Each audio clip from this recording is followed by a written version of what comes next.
Welcome to the Lock Shop with Nielsen and Hustler, powered by Coolbet Canada.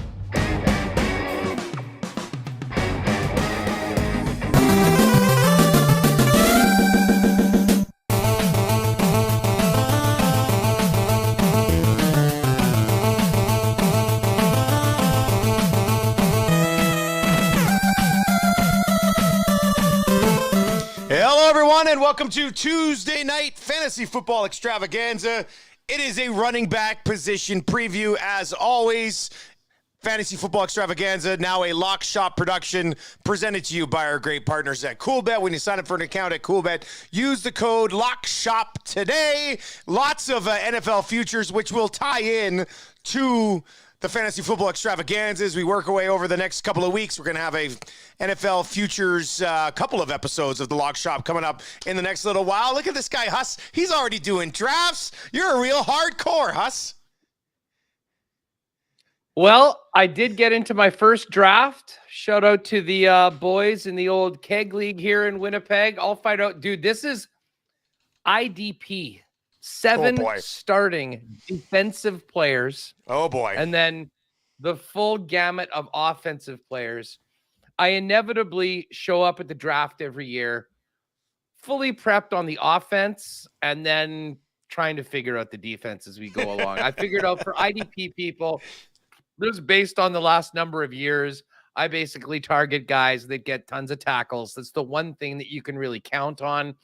You know, things like forced fumbles and picks and whatnot. I mean, frankly, some of the best fantasy DBs are the guys that aren't really that good in real life, because the best DBs are the ones that never get thrown at.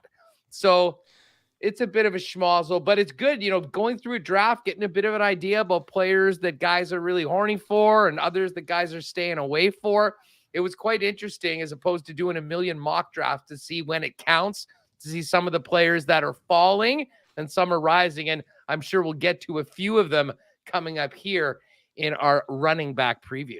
The one type of league that I haven't got into is IDP. I mean, I'm in that huge, like, crypto 53 player league. And but my buddy Boom kind of manages that team. So he dove into that. But man, we prepped hard for that original draft on the IDP guys. But outside of that, man, I can't get that deep into it. And that's coming from me. I just can't do the IDP. I want the offense. I don't give a shit if there's a tackle on the play. I want the offense, which is the only way to go, in my opinion. So how many more leagues do you have scheduled? Like, we'll have 1 or 2 leagues at least involved with the Fantasy Football Extravaganza. But what else you got on the go? Well, like OG home leagues, one a straight redraft every year, and then another one which we turned into a bit of a dynasty, where we do it by auction.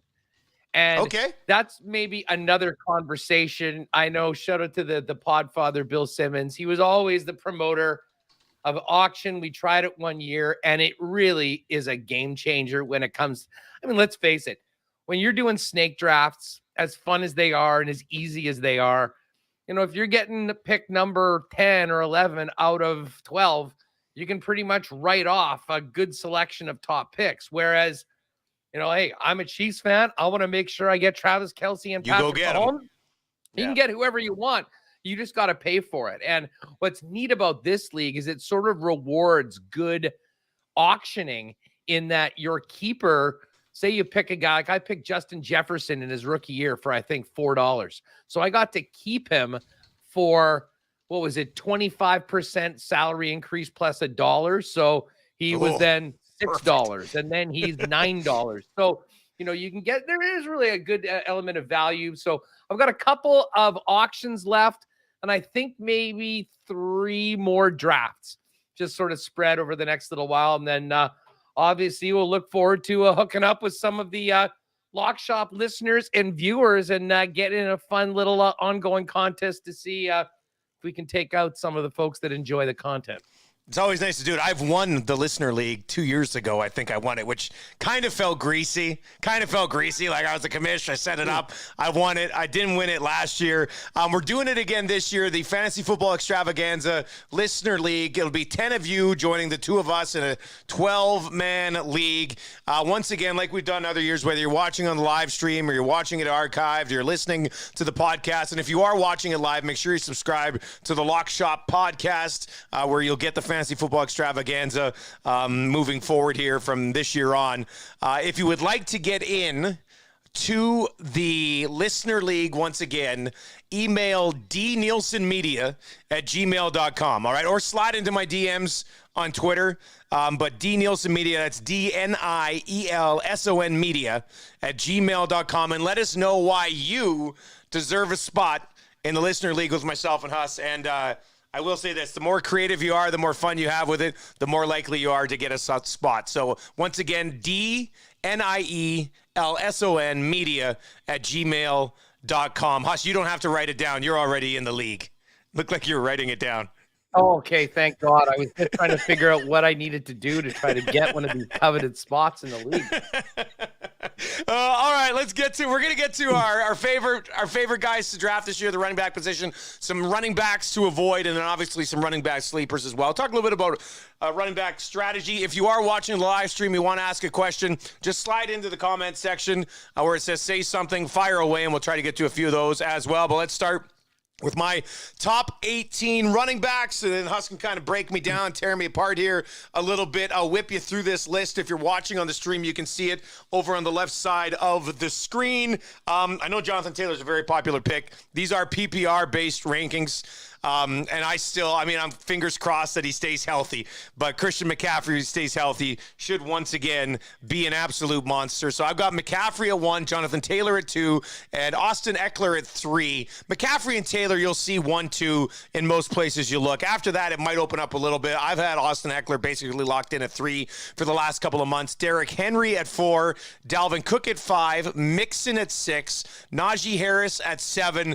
Last year with Ben Roethlisberger and his inability to either move himself or throw the ball down the field at all, it was just checked down to Najee, and I'm just not sure that that'll be the case again. So, might even want to have him a little bit higher heading into another season, but I've got him at 7.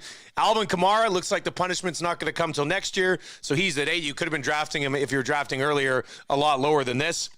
Saquon Barkley at 9, great reports. I had somebody on my show last week saying that Saquon looks like rookie Saquon again. Now, does that mean he can actually stay healthy? If he does, I think this is where he could end up. You have to have some help along the way, but I've got Saquon at 9, Aaron Jones rounding out the top 10, and then 11 through 18, Deandre Swift, Leonard Fournette, Nick Chubb, James Conner, who was a touchdown monster last year, David Montgomery at 15, Javonte Williams at 16, Breece Hall, the rookie, at 17 with the New York Jets, and Zeke Elliott at 18. So, Huss, there's 1 through 18. I don't mind the position actually all the way down to probably about 23, 24. There's a few other guys I don't mind. We can get to those guys in the sleepers, but does anything jump off the page to you through this top 18? Well, you know what? I mean, there's a couple. Obviously, it's a pretty good list. I think if you basically took this list to your draft and, went off of it, you'd probably do pretty darn well. I am interested. Let me ask you this, Dusty. If we were talking a non-PPR format, does your top 2 swap? Yep. Yeah, if we were talking non-PPR, my top 2 swap for sure. Derrick Henry, probably. Henry's coming off the injury, but he is, prior to the injury, he's been untouchable, unstoppable. Now, their offense is certainly going to be a little bit different without A.J. Brown. Can you just stack the box and make things even more difficult for Derrick Henry? Probably. But yeah, Taylor would go up to 1 if it was the standard scoring league. I'd probably pop Derrick Henry up to 4 as well. I've been getting Derrick Henry in some mocks in 8 or 9.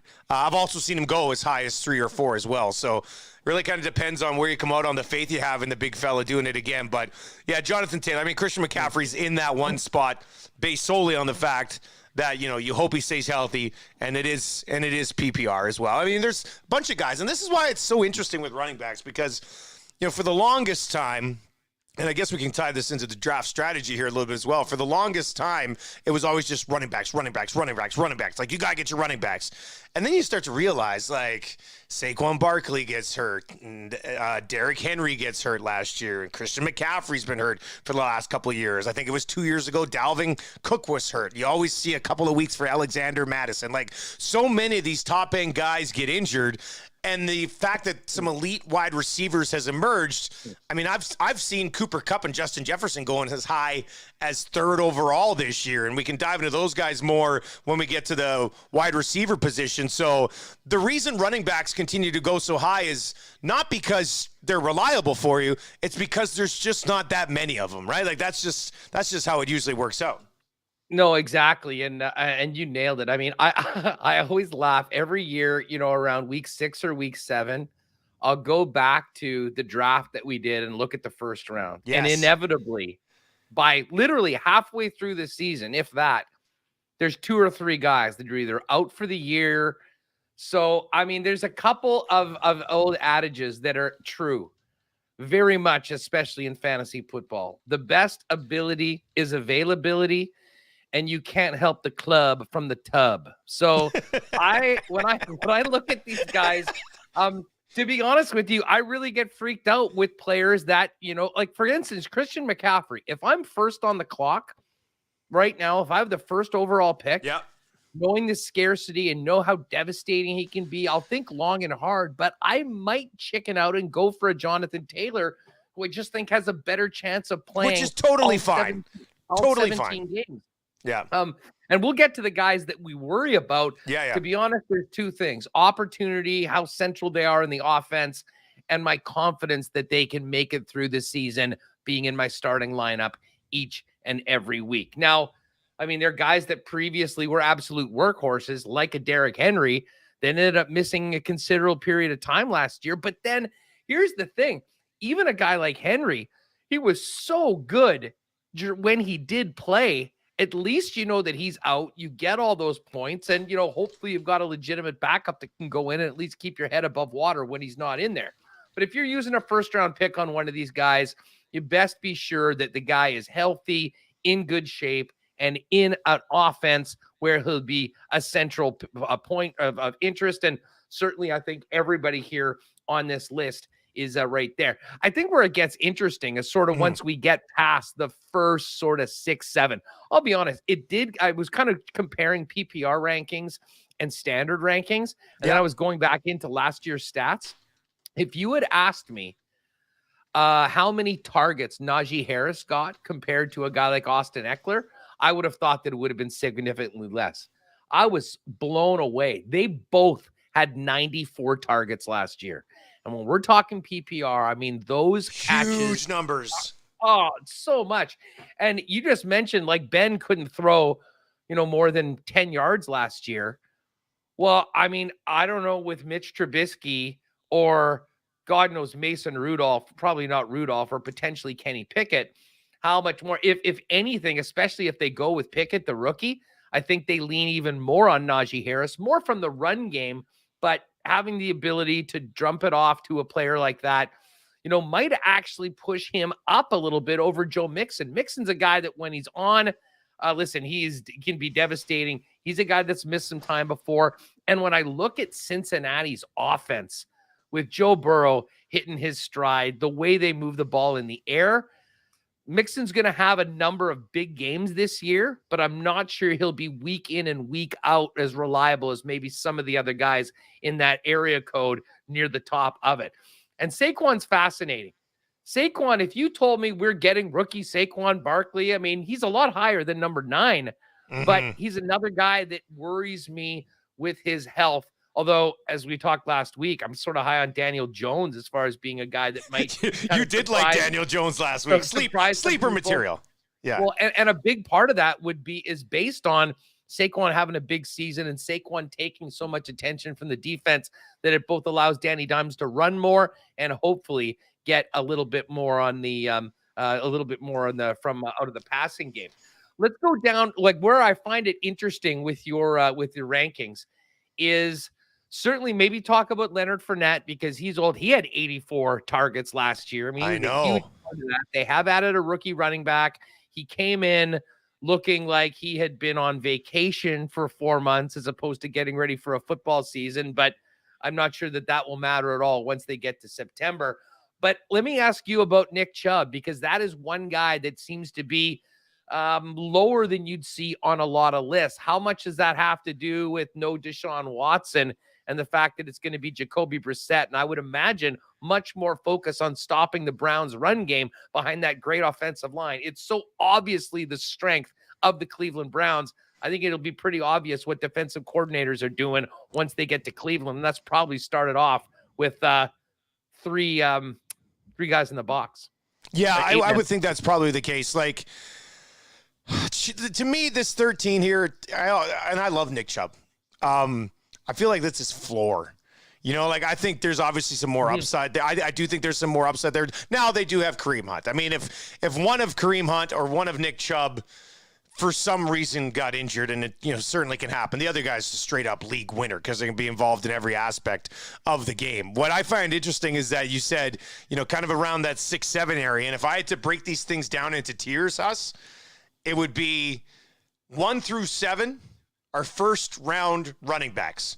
I mean, if you want to move early on an Alvin Kamara or a Saquon because the reports have been so great, that's fine. I would say drafting probably 3 to 4 weeks ago, Deandre Swift was in the tail end of that first round as well. They've come out and talked about they still want to use Jamal Williams, and maybe that's knocked him down just a little bit. But if I'm tiering him, I'd say Najee is at the bottom of that top tier. But like you said, probably interchangeable with Mixon, maybe even Dalvin Cook, depending on how much you like Dalvin Cook. And then I'd go from Kamara probably down to James Conner in that second tier. And then after James Conner, I do think it drops off a little bit. And no, you know what? Let's make it 4 tiers. I'll tier it from Kamara to Swift, Fournette to Montgomery. No, Fournette to Conner, and then Montgomery down to Zeke and beyond. I think that's probably how I'd break it down, which is why when you see in a lot of drafts, basically 1 through 7 are going in the first round. Most drafts that I've done already, you're seeing Kamara, Saquon, Jones, Swift, Fournette, and Chubb going in the second round. And then you're seeing a dabbling of James Conner either late in the second, early in the third. And then the rest of these guys, I've been getting Breece Hall in the 4th round in a bunch of drafts. So that's kind of how the tiers go. So far, what I've at least seen this year, I mean, we're really getting into the thick of it here in the next 3 weeks, so it'll sort itself out. But that's, I mean, if you're reaching, you're looking, and we got a bunch of guys commenting actually here, and a few of them are saying, let's see here. Fraser Cass says, I'm going with all running backs for the first 3 rounds. There's lots of wide receiver depth, not enough RBs. And Wilson27 says, I'm a first 2 rounds RB guy over here. So I'm not. With drafts I've done so far, I've actually been kind of moving on Justin Jefferson if he's sitting there at 5 or 6. And then I will take a running back if Kamara or Barkley's there in the second round. And if not, CeeDee Lamb's usually there. So I'll scoop up CeeDee, and then I'll work about running backs after that, because most of the time in a lot of my leagues, by the time we get to the end of the year, I've got some guy picked up on waivers starting anyway. Whereas if you can lock in some stud wide receivers, man, they're pretty much good to go all year for you. Well, you know what? You're right. And I'm sort of with you. It's interesting because I didn't think that I would go this way, but that draft that I just did, because there were some keepers, and, you know, I had a guy like Justin Jefferson that I had picked originally in as a rookie in like the, I don't know, 9th round or something like that. So I'm keeping him there. I actually went my first 2 picks. I was picking 10th out of 12, or sorry, 8th out of 10, and ended up going DeAndre Swift and Aaron Jones. And then I got Jamal Williams later on to, you know, sort of round out that backfield. The one guy that I would certainly have higher on this list ahead of James Conner, and in that mix in and around the Fournette, Chubb, and even maybe pushing DeAndre Swift, is Javonte Williams. And the reason I say that, I learned that the hard way. If you recall some of our prop bets last year, I bet the under on Javonte Williams and spent the first half of the season hoping that he wasn't going to get the ball, wouldn't do very much, and I got burned on that. To me, this guy is the future of the Broncos offense. And now with Russell Wilson there and the weapons that they have, I mean, it was so easy to focus on the run game when Drew Lock was there. And even when they did that, he was incredibly productive. Fair point. So I really think that Russell Wilson's arrival in Denver is going to take Williams' stock to another level. And he's a guy I'm a little bit more high on. And, Breece Hall and Zeke Elliott are interesting picks at the bottom because both of them have legit competition. I mean, Michael Carter is going to be the guy that could very well be getting the early down handoffs. But I think that the versatility of Hall and certainly the pass catching ability makes him a guy that you'd want to have on your team with some big upside. And Zeke, I'm a longtime Zeke guy and Zeke owner. I've just got to tell you, the facts are facts. If you look back at last season, Tony Pollard was more better. Explosive, was the guy. And I wouldn't be surprised if that ends up being almost a straight up job share between those guys. So I'll be honest, listen, at a certain point in your draft, if the guy's there, you take him because there's nobody else. I would be very nervous if I was counting on starting Zeke Elliott going forward. And I'll tell you what, if I got Zeke, I'd make damn sure I got Tony Pollard, because not that you want to see guys get hurt, but the best possibility for either of those guys would be to have one guy not play. And that absolutely that guy's going to get the lion's share of carries in the Cowboys offense. All right, we've got lots to get to. We've already kind of hit on a few of our R guys, and we'll get to some RBs to avoid. Once again, a lot of people chiming in the chat tonight. Fat Dad, who's a fantasy football extravaganza regular, says, I'm drafting 12th in a 12-team league, and I'm thinking of not drafting a running back until round number 5. And then BB Can Ryan says, I feel like if you aren't in the top 3, you're not getting a bell cow running back anyway. And I think there's a few other guys you can mix into that role, but you're not overly wrong. I mean, you're not getting very deep in there to find somebody who's going to be out there every single down. Not a lot of those guys play in all those situations. As for some guys that we do like, and I've hit on a couple of them already, but I'll just circle back around to it. And these are guys, I've done enough best ball drafts, and I know it's different, but I've done enough of those best ball drafts, and I've done enough mocks that I've just kind of found my own tendencies. I'm not saying like these are the best guys or I think they're going to win you your league, but these are guys I just find myself drafting quite a bit. And we already talked about him a little bit, but Saquon Barkley is one of them. I've got a bunch of Saquon Barkley stock right now, which could come back to bite me in the ass. Or if he stays healthy and he plays behind one of the best offensive lines he's ever played behind, maybe he's a guy that comes back and wins you a league 3 years after he already won you a league if you've been patient and held on to him. So Saquon is one of those guys for me. The reports, I had that Giants guy on last week, and I said, how's he look? And he was raving about him, even more so than I'd seen online already. So that would be big. Also, there's no competition for Saquon Barkley. I mean, this guy could have a monster season if he stays healthy. And there could be a lot of spots where the Giants are trailing in games, and they're just going to be checking it down to Saquon Barkley a bunch anyway. So he's going to be involved in a lot of ways. And the other guy, and I know you did mention that there's some competition there, but Breece Hall is one that I found myself drafting. I think it's just based on a value perspective. I mean, most times, actually today I did two or three mocks, and Breece Hall was there. Travis Etienne, who I didn't have on my top 18, we can talk about him if we have to. He would usually go like late 4th, and you can get Breece Hall kicking around in the 5th round a lot. And if you look back at the history of that running back position, 2 things kind of stand out. If a team has a young running back who can move the ball well, they will run him into the ground until he is hurt, and then he's Saquon for 2 years, and you're not sure he's ever going to get it back. So you've got that going for you. And because of that, you do see a rookie running back find their way into the top 10 most years, and there's not another rookie running back this year that I personally think, I mean, there's a couple of guys that are further down. A lot of things would have to go right. It seems like the path is there for this guy, and the hype is there for this guy to maybe be the one rookie that could possibly do that. So because of value and some of that upside and the way teams have handled some of these top-end rookies in the past, I've found myself drafting him quite a bit as well. So those are 2 guys that I've kind of just, not like I go into the draft saying I'm going to seek that out. I know that if I take 3 wide receivers in my first 4 picks, there's a decent chance I can still get Breece Hall at some point. Yeah, on my side of things, as far as my guys, I mean, it's easy to say, oh, Jonathan Taylor is my guy. I mean, your draft position will probably indicate who you're getting. As I said, if you're in an auction, though, targeting one of those top players, I mean, I think Jonathan Taylor is the most reliable guy that I think you can count on and maybe feel the safest about all those guys. And obviously Austin Eckler, from a PPR perspective in that Chargers offense, I think is going to be an absolute monster this year. But moving down a little bit, I think, when you're looking at my guys, it's more those tough decisions you have to make. Are you going to take another receiver, or do you jump on this guy as opposed to waiting a little bit? And I mentioned Aaron Jones, who I picked in that draft I did a couple nights ago.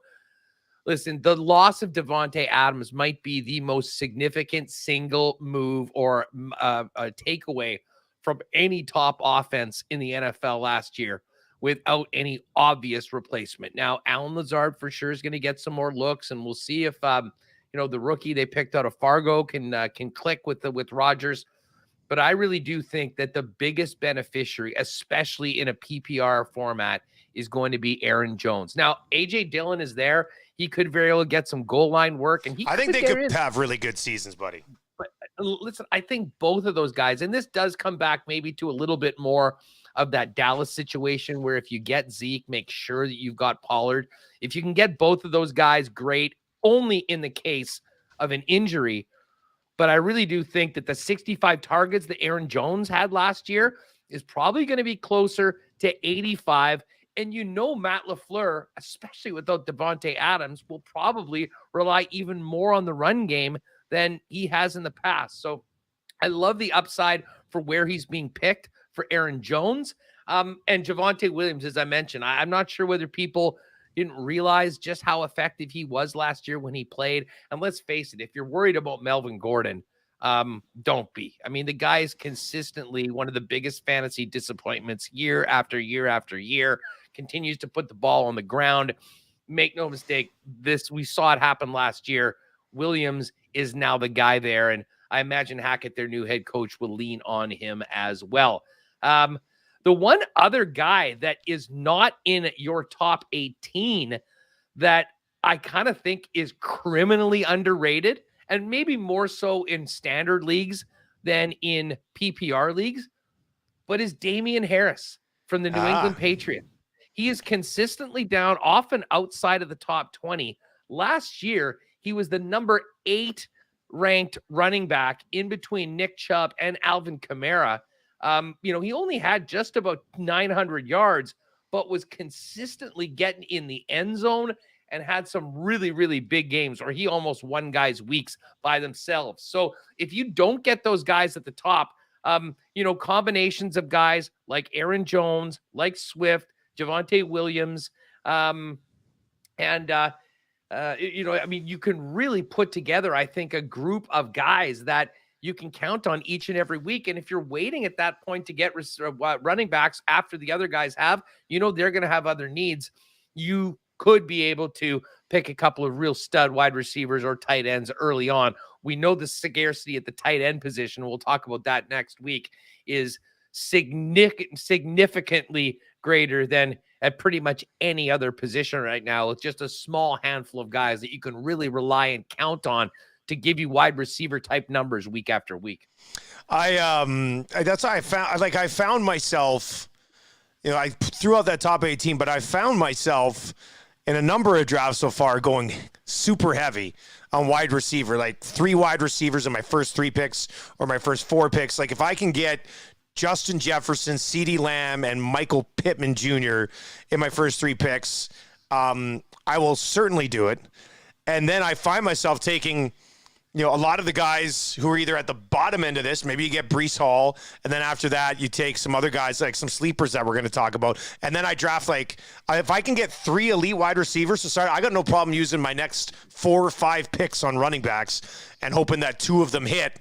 And then all of a sudden you've got things taken care of. You can even wait a little bit longer on that if you want to mix in a tight end or you want to mix in a quarterback. So that's something to look at. How about some guys we're avoiding, Huss?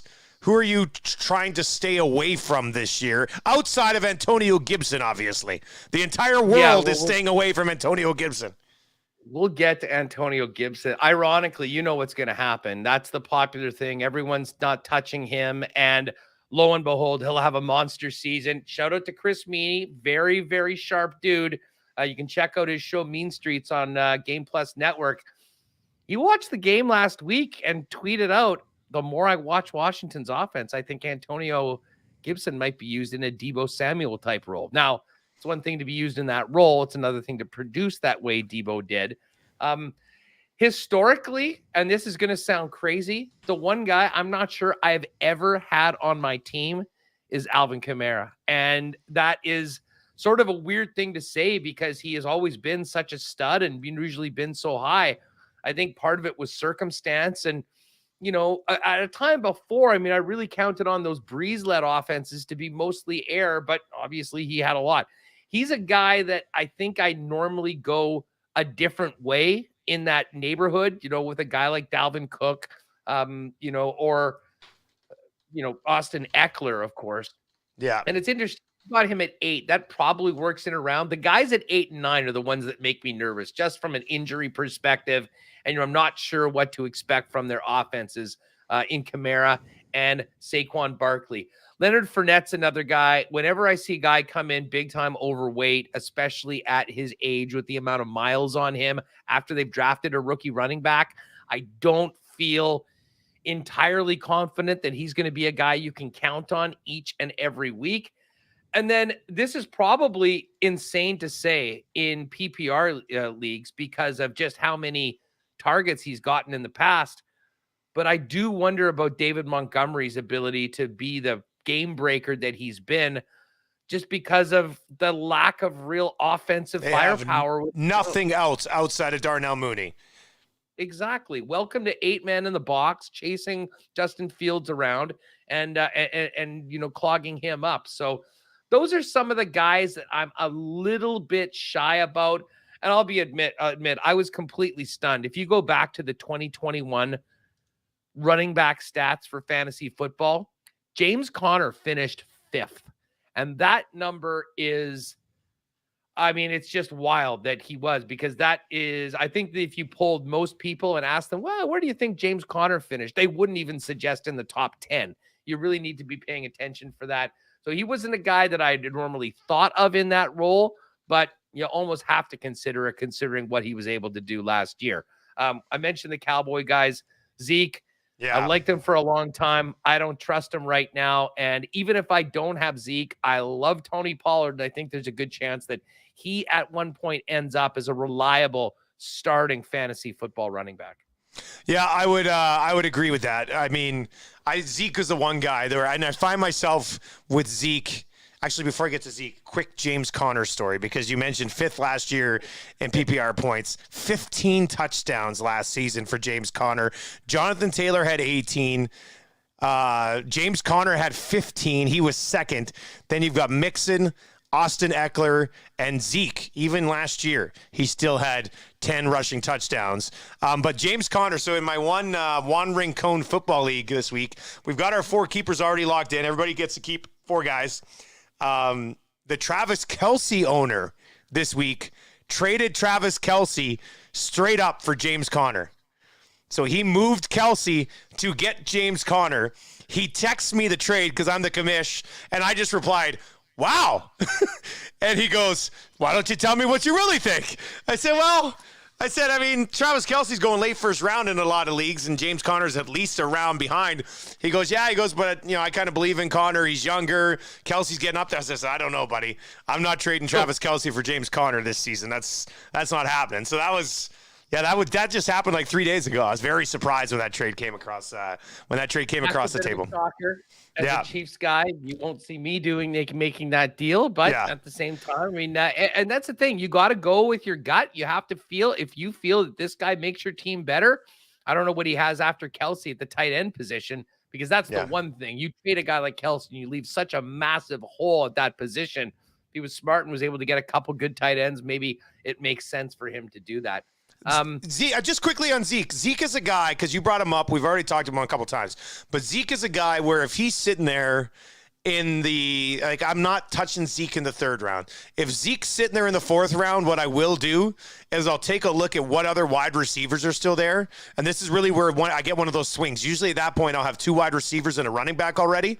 If Zeke's there in the 4th round, and I know, a bunch of these other guys we probably still going to talk about are there behind him. If there's a wide receiver I really like, man, I'm booting Zeke. I'm going to take the wide receiver. I'm going to come back around and hope that, you're able to land a Breece Hall or somebody else, especially if you're like late 4th round and he's still there for one reason or the other. How about some sleepers? How about some guys that maybe we haven't talked about yet or we've already kind of hit on a little bit? But Huss, are there any guys out there that you think kind of really fly under the radar and could end up stepping up and possibly even winning you your league?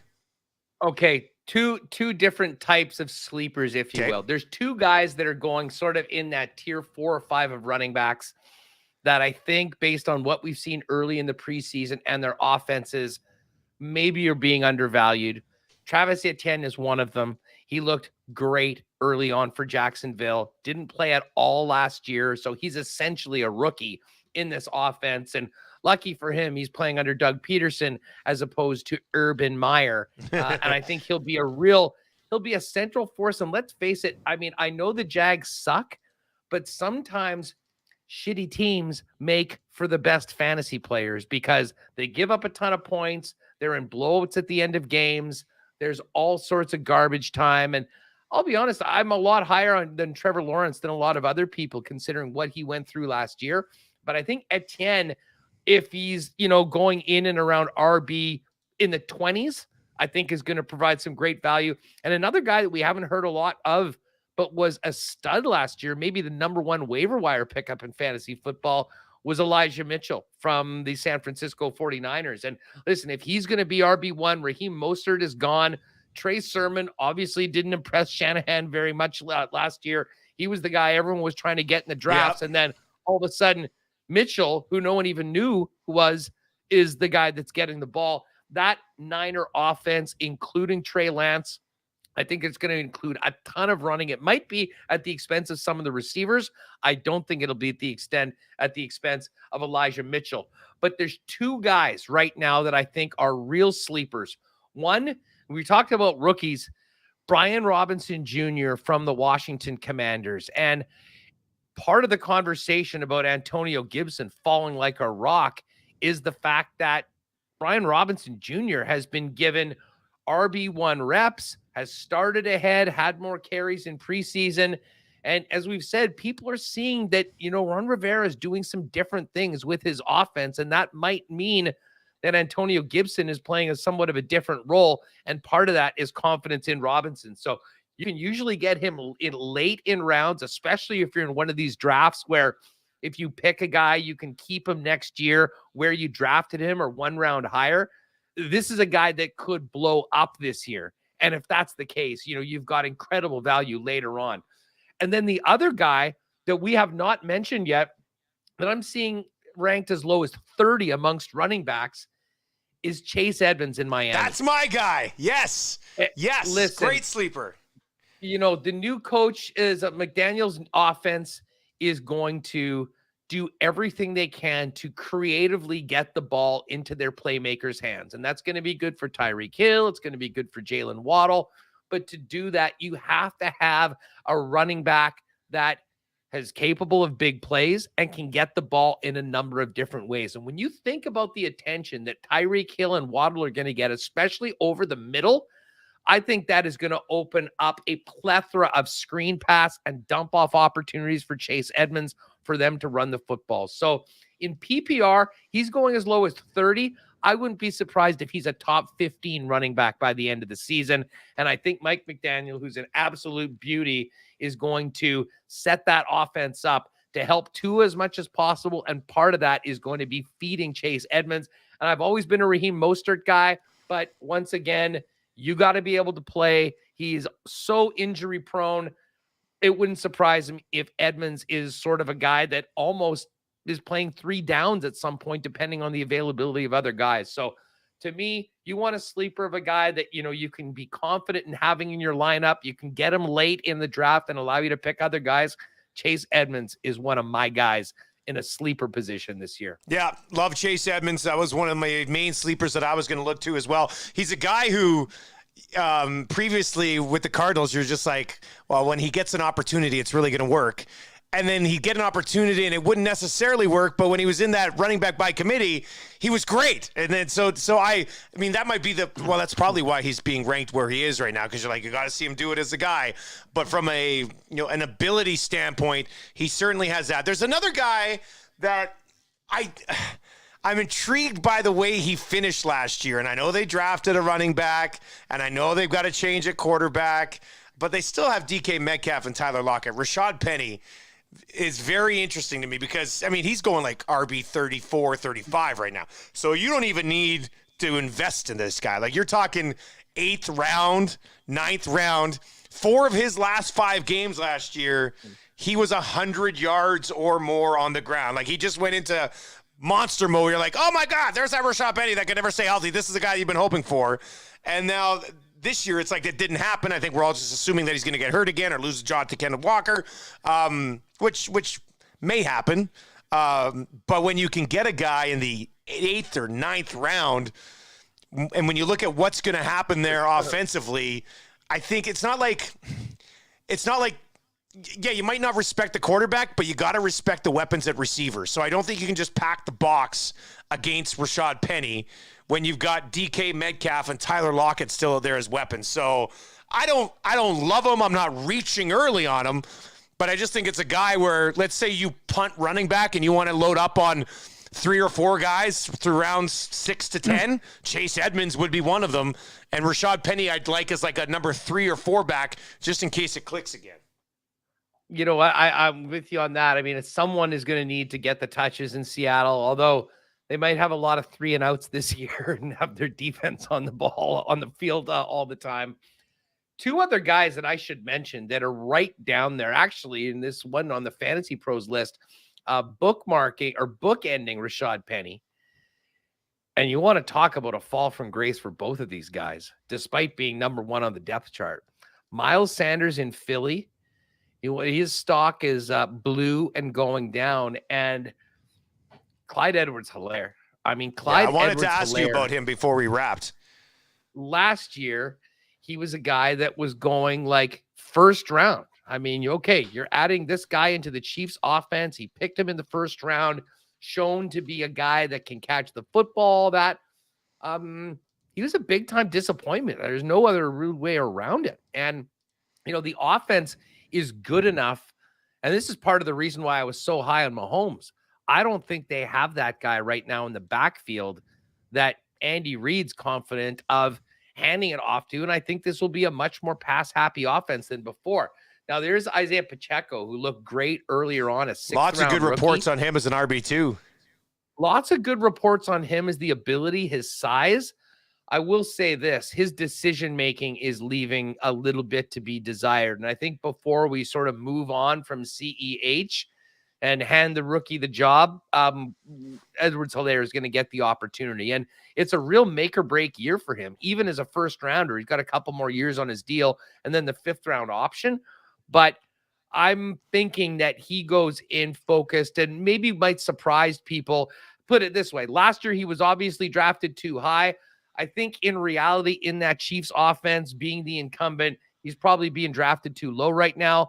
That being said, this offense is going to go through Mahomes, Kelsey, and all the new receivers. And I don't think that any Chiefs running back is going to maybe be, shall we say, winning titles for you unless you're getting them so late. But I'll say this, considering what I saw in the draft that I did a couple days ago, it's almost inconceivable how late Edwards-Hilaire is going.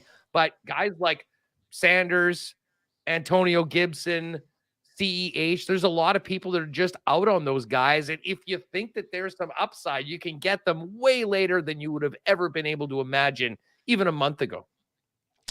Did a mock, I don't know, sometime this week. They all merged together. And this is one where I started Justin Jefferson, CeeDee Lamb, T. Higgins. 1, 2, 3. I was like, you know what? Screw it. I'm going to get 3 wide receivers that I think could actually have like top 12 wide receiver potential. Yeah. The running backs I ended up with in this draft were Breece Hall, J.K. Dobbins, A.J. Dillon, Chase Edmonds, Brian Robinson Jr. and Damian Pierce, who's the rookie with the Texans. So, you take some shots, right? If you're not gonna go early on running back, you take more shots than you regularly would, and I do think that's something that could end up paying off for you this year, trying to pluck something out of that well-known running back dead zone. Once again, as we get set to wrap up this running back position preview, if you would like to get in on the Fantasy Football Extravaganza Listener League, you need to either slide into my DMs and explain why you think you deserve a spot, or you can email dnielsen, that's DNIELSON media @gmail.com, and make a case for yourself to slide into that league. There's 10 spots open because Huss and I already got 2 of them. I look forward to draft season. We're going to get into some wide receivers next week. Any final notes on the running backs, Huss?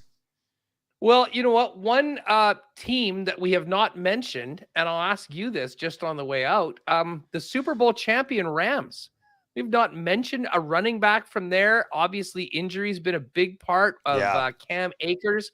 Where are you at on the Rams backfield? How early would you take Cam Akers, and would you feel comfortable if he was one of your top 2 guys heading into the season? I feel like there's an opportunity I could miss out on Cam Akers here. I have not drafted any Cam Akers so far. I don't know if it's just, I'm still thinking wide receiver at that point.